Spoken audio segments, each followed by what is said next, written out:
Hi there, my name is Brittany HUNT-JASSEY. I'm the board chair of Oklahoma Messages Project, and I'd like to welcome you to our Storybook Ball, now held in living rooms just like mine across Oklahoma and beyond. Thank you for coming tonight, and I look forward to sharing a little bit more about my connection with Messages Project later this evening.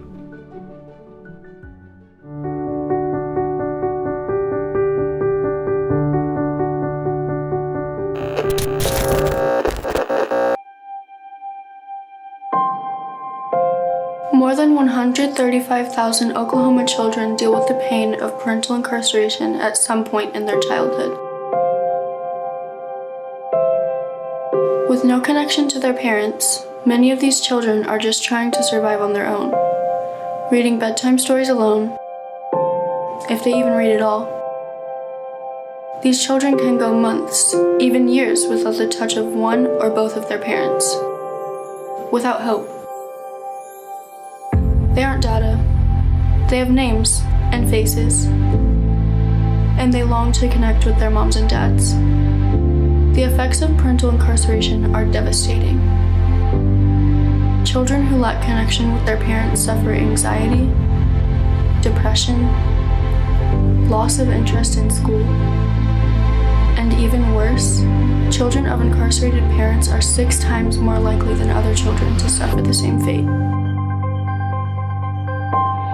This cycle can end. It has to end. And we need your help. My name is Canberra, and I'm one of these children. And I'm here to tell you that there is hope. There is a solution. The Oklahoma Messages Project. It's changing lives. It changed mine. We exist to serve children of incarcerated parents with a literacy and prevention program, which is proven and very effective. We go into prisons approximately 22 to 24 times a year. What we do is we go into the prisons in Oklahoma. We film parents reading books to their children. The parents can actually write in the book, sweet note, baby, I miss you, I love you. Strengthening the child-parent connection through reading aloud together via video helps kids achieve in school, have a better sense of self-worth, and stay out of the prison pipeline. We want these children to become the best readers in their classes and in their schools, so they will have a brighter future. By boosting literacy and bonding families, the Oklahoma Messages Project is breaking the cycle of incarceration, one child at a time. The children of the Oklahoma Messages Project exhibit 65% less depression and sadness. 72% of these children showed improvement in reading, and 78% had higher self-esteem. With your help, we can continue this great work. Together, we can end the cycle of incarceration. The Oklahoma Messages Project has helped thousands of children, just like me. And still, thousands are in need of help. Let's close the gap. By donating $150, you can sponsor a child for an entire year. Will you give today and change the life of just one child? Thank you for providing the connection they desperately desire. Thank you for making a difference. Donate now at www.okmessagesproject.org/donate.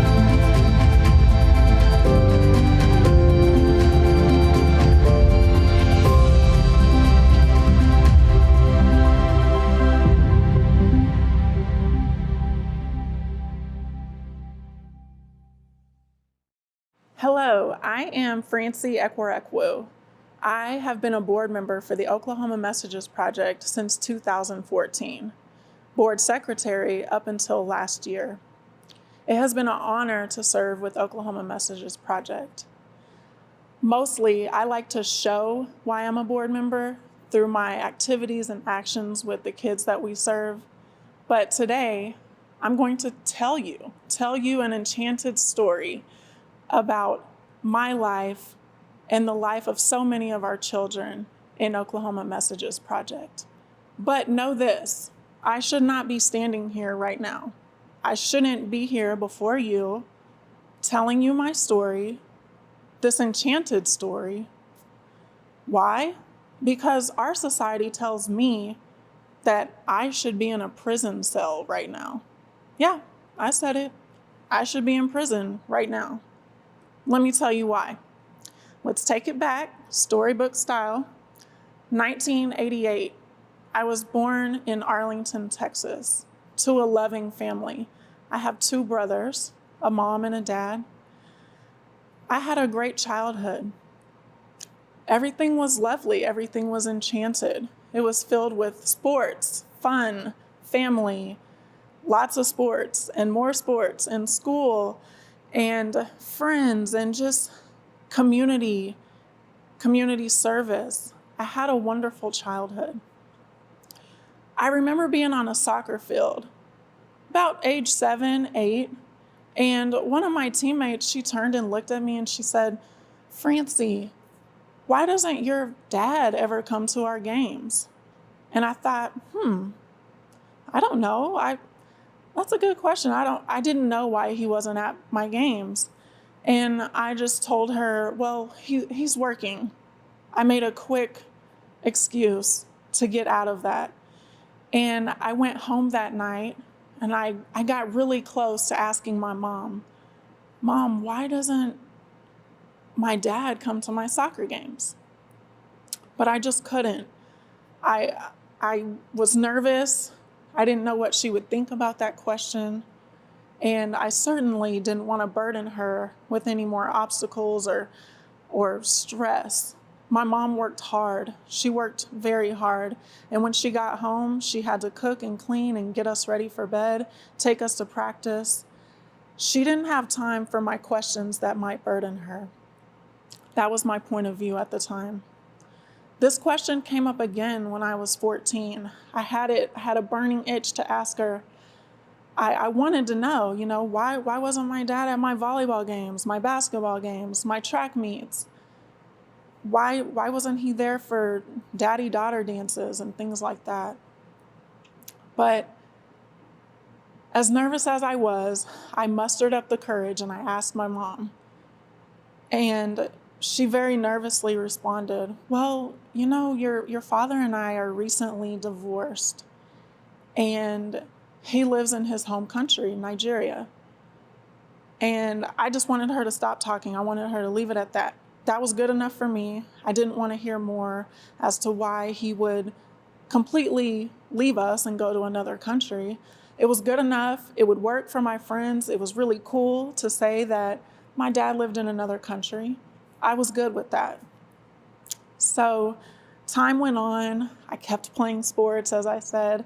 I had a lot of friends and a lot of community support through the athletic activities that I engaged in during my childhood. And I owe a lot of my current success to those coaches and those teammates and everybody who gave me rides to practice and took time to pull me aside and talk to me about sportsmanship and character and attitude. I had a big life with sports. When I was 16, the very day that I turned 16, my Sweet 16 was spent at a volleyball tournament in Baltimore, Maryland. I remember being happy and proud to have hit that milestone and spend it in such a cool way.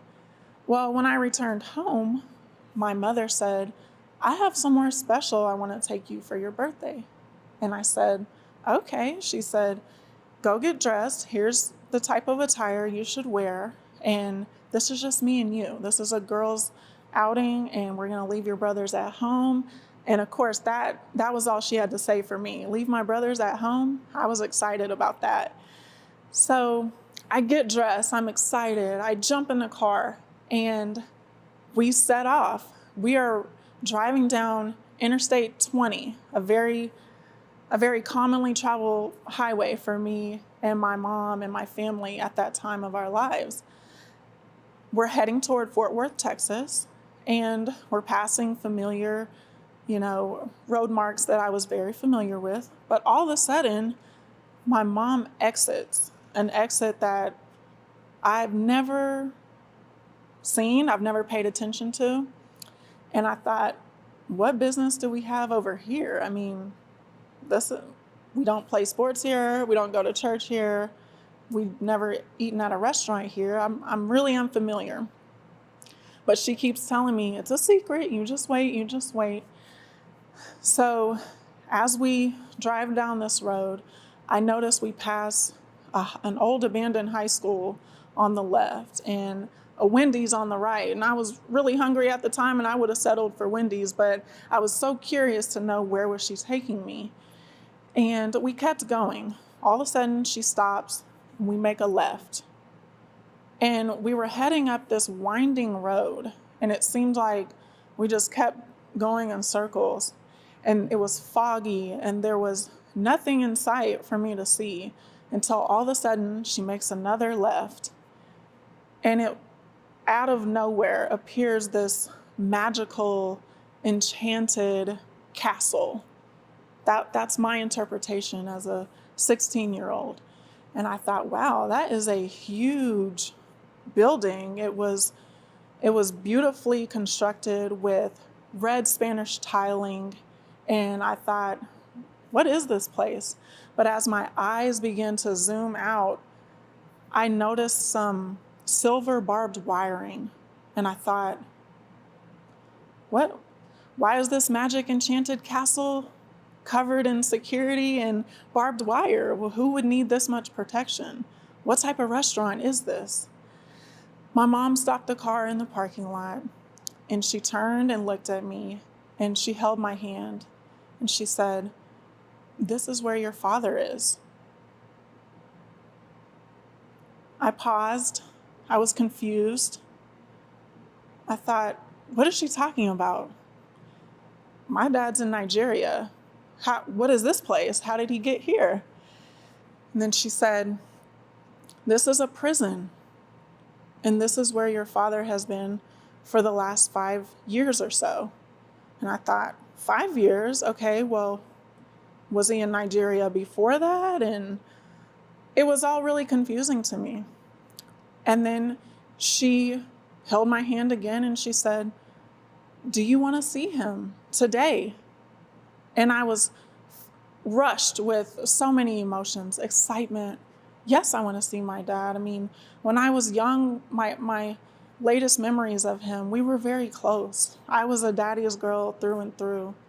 And of course I wanted to see my dad, but I was scared. What's a prison? What do I expect? Are they going to lock me up? Am I going to have to see him behind bars and wearing handcuffs?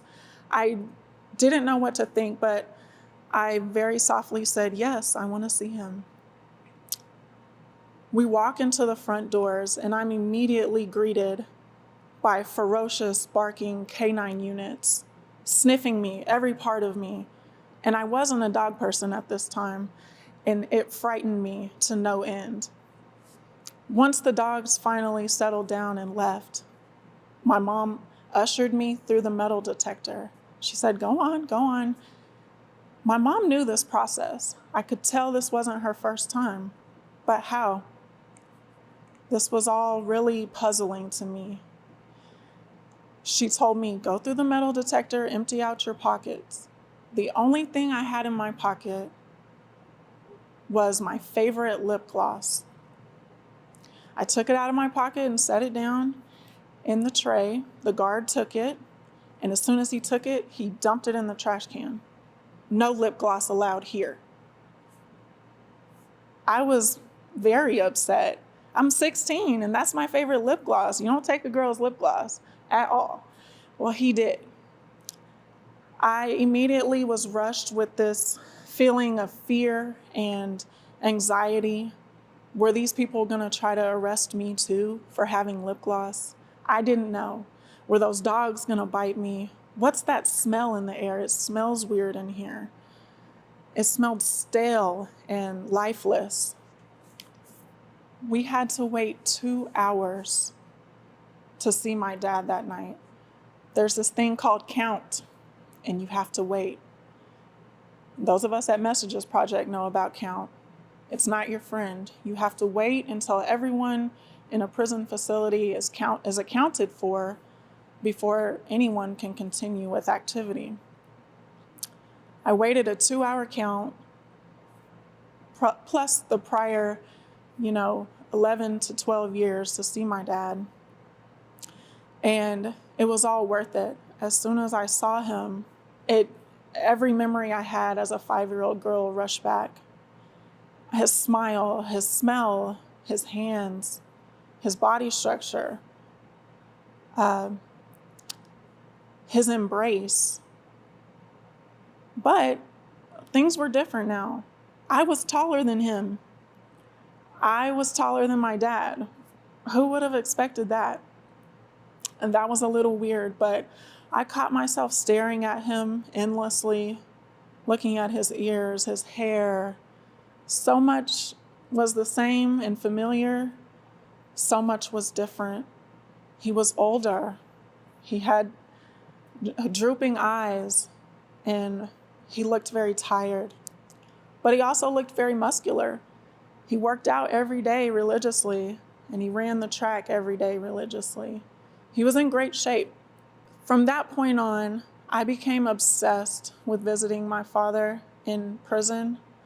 I wanted to know everything about him. I wanted to make up for that lost time that I didn't have with him.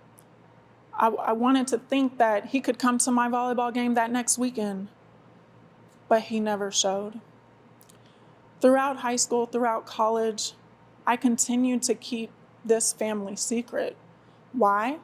Because my parents decided for our family, each of us kids wouldn't find out about our father's incarceration until we were 16. So 16 was that magic age, and now I knew. But my younger brother didn't know yet, so I had to keep it from him. And it also just felt better to keep it from everyone, because then the stigma didn't bog me down. I didn't have to feel embarrassed.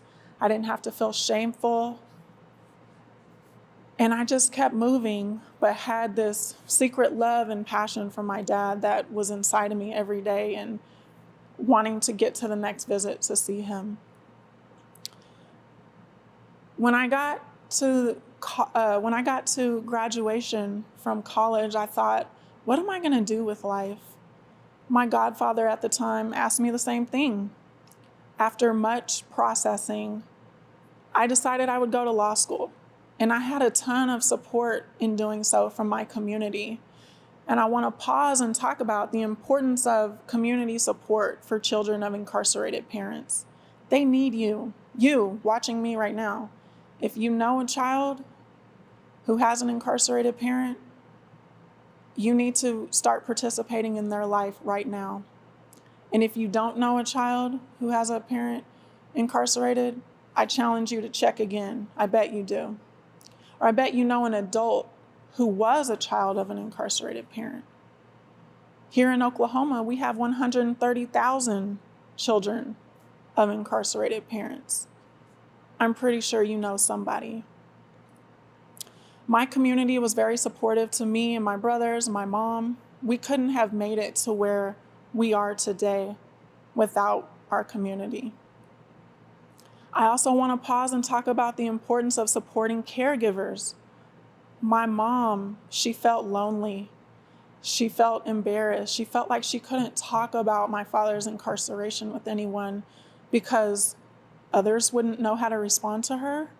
And she wouldn't know how to explain such tragedy and loss. My dad was gone, and there was really nothing more she could say about it. Please find a way to support caregivers of children of incarcerated parents. In law school, I decided that I was going to study family law. I was really intrigued by the drama of family law. I mean, divorce and custody, and it had all really captured me in former internships in my undergraduate schooling. But when I got to law school and by chance took an internship with a group of attorneys in Chicago who were helping incarcerated mothers across Illinois, that's when I found my place. That's when I found my calling. As I worked with those mothers all across Illinois, I found healing, I found therapy, I found answers to questions that I had asked my father for the past few years, but he refused to answer. He did that out of protection of my innocence, protection of my wandering thoughts as to what he was going through. But those women were able and capable of telling me what an incarcerated parent goes through. And I found it very helpful, but I also knew now I have a calling and a purpose, and I have to answer it. When I moved back to Oklahoma, I made a choice. I'm going to help children of incarcerated parents, no matter what that looks like. I was very blessed to come in contact with Cheri Fuller of Messages Project right away when I moved back to Oklahoma. And when she told me the mission of this group, we both cried at a Panera Bread in Edmond, Oklahoma, as we watched a little girl kiss a screen of her parent, missing that parent. As she watched that message of that parent reading a book to her, it changed everything for me. I would have loved to have that type of program growing up. That could have changed a lot for me and my brothers had we had that type of contact through reading and visuals and film. I also know that this program could have changed a lot for my dad. He wondered a lot about our success and whether or not we were getting in trouble. He wanted us to fight that statistic that children of incarcerated parents are 7 times more likely to go to prison just by the nature of the fact that their parent is in prison. He would have loved to have regular contact with us like Oklahoma Messages Project offers. I couldn't say no to Cheri, who can? And I joined this board and I haven't regretted it since. This is something that I believe we're all called to be a part of, whether you have relatability to this issue or not. That's just it. You do. You have relatability to this issue. Children of incarcerated parents are our next generation. They're going to be your next dentist, doctor, lawyer, physician, accountant, construction worker, teacher. They are our future. And if we don't take time to invest in who they are today as young children, connect them to their parents who are incarcerated and hopeless without contact with them, we're not doing them a service, we're not doing ourselves a service. And if you're like me and you're faithful, you're not serving God if you're not looking to serve the least of us, which in this case is definitely children of incarcerated parents. I can't thank each and every one of you for watching this and caring about this issue. Just remember, this enchanted story of mine, of the children served by Oklahoma Messages Project, it's not over. It continues on. But it's not as enchanted without you participating, helping us, guiding us, encouraging us. And get this, allowing us to encourage you. I have been more blessed by the children of Oklahoma Messages Project than anything. DeAndre, my little brother, JoJo, my little brother through this program. Their Nana, their caregiver. They're people I talk to on a weekly basis. They are my family now. 130,000 plus children in this state. My brothers and sisters, they are my family. I'm here to take care of my family. I hope you are too. And thank you for listening. Well, I used to be incarcerated. I was incarcerated for 5 years, and during my incarceration, OK Messages would come out every year, and they would come to our chapel and they would provide the opportunity for us to make these wonderful videos to send to our children. And being incarcerated and being a mother and being away from your kid is like, you know, it's the worst thing in the world. It's the worst feeling in the world, and there's nothing you can do. So every little piece of, you know, interaction with them that you get is priceless. And so every year I got to go to the chapel and I got to make a video for my baby. And I got to read him a book and send him that book that I read to him. And it just meant so much to me. So as I got closer to getting out, and I started thinking about, that it could be a calling of mine to be involved in things like this. I didn't want to get lost in my freedom. I wanted to help do things for people that was done for me.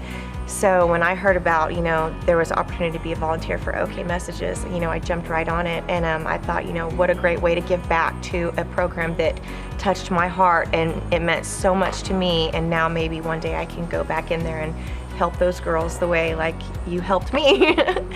So it's just really a blessing.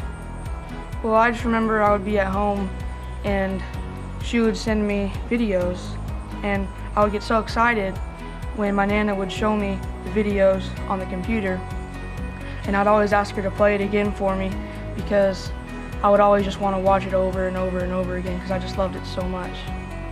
Whenever I was in prison, I got to send him this book and they let me write something in it. So I wrote, "Aaron, I love you so much. I miss you and I think about you every day. I hope you like this book. Nana read this book to me when I was your age and I loved it. I love you, my precious baby boy. Love, Mama."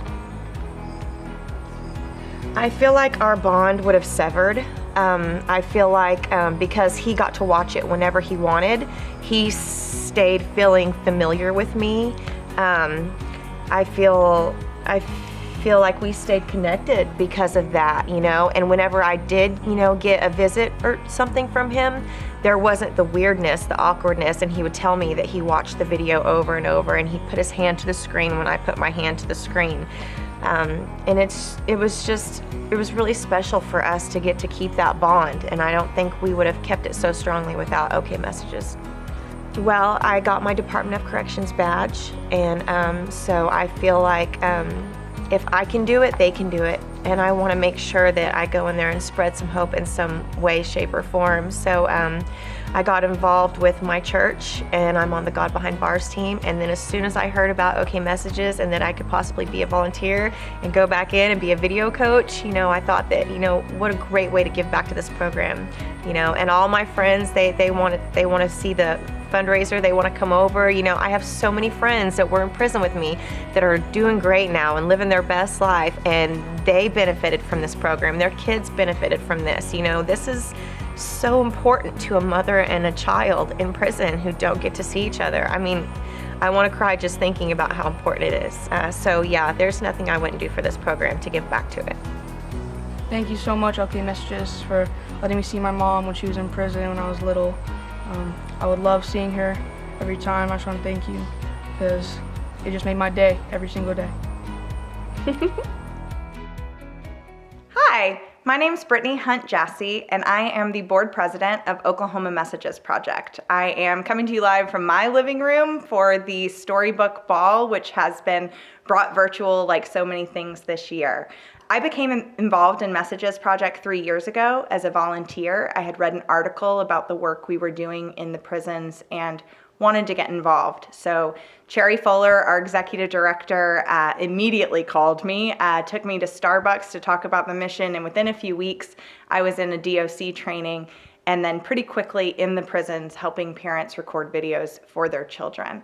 The mission of Messages Project is really important to me as a member of the community, but especially as a mother. I used to read to my son every single night, and the value of that connection really, it really framed a lot of my motherhood experience. So being able to do this is incredibly important to me, and it's why I still support the mission in the prisons as a volunteer, in board meetings as a member of our board of directors, and also as a donor. The money that you will donate to Messages Project, whether through the silent auction or through a monetary donation of any amount, goes to help us actually fulfill our mission of connecting incarcerated parents with their kids through shared reading. We use that money to pay for the books themselves, the DVDs on which we record the parents' reading, and the postage to send to these children, in addition to activities that we put on through the year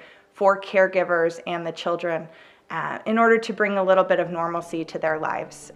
Thank you so much for taking your time to spend with us this evening and learn a little bit more about the mission of Oklahoma Messages Project. I'm so grateful to have spent this time with you, and I hope that you will consider supporting our mission in the future in whatever way works best for you. I encourage you to stick around for our silent auction, which will stay open for a little bit longer, and I hope to see you at our next event, hopefully in person. Thanks, and have a great night.